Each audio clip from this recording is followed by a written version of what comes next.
নানা নাটকীয়তায় ভারতে অনুষ্ঠিত টি-20 বিশ্বকাপ খেলা হয়নি বাংলাদেশের। সে সময় টাইগারদের বিশ্ব আসরে অংশ না নেওয়ার সিদ্ধান্তে দেশজুড়ে হয়েছিল নানামুখী আলোচনা। নতুন সরকার এসে বিশ্বকাপে বাংলাদেশের না খেলার পেছনের কারণ খুঁজতে নির্দেশ দেয়। সেই লক্ষ্যে যুব ক্রীড়া মন্ত্রণালয়ের অতিরিক্ত সচিব ডক্টর AKM আলিউল্লাহকে কমিটির আহ্বায়ক করে 3 সদস্যের কমিটি গঠন করা হয়। বাকি সদস্যের একজন হাবিবুল বাশার।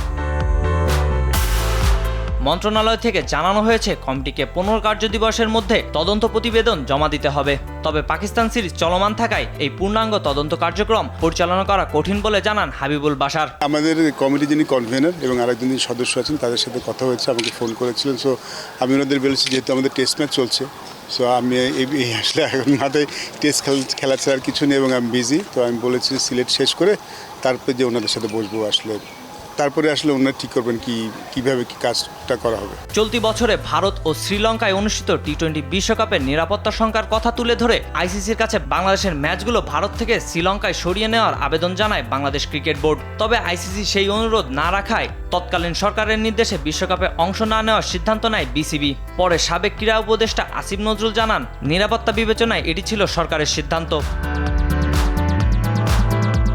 এর আগে উগ্রবাদী গোষ্ঠীর হুমকিতে পেসার মুস্তাফিজুর রহমানকে আইপিএল থেকে বাদ দেওয়া হয়েছিল।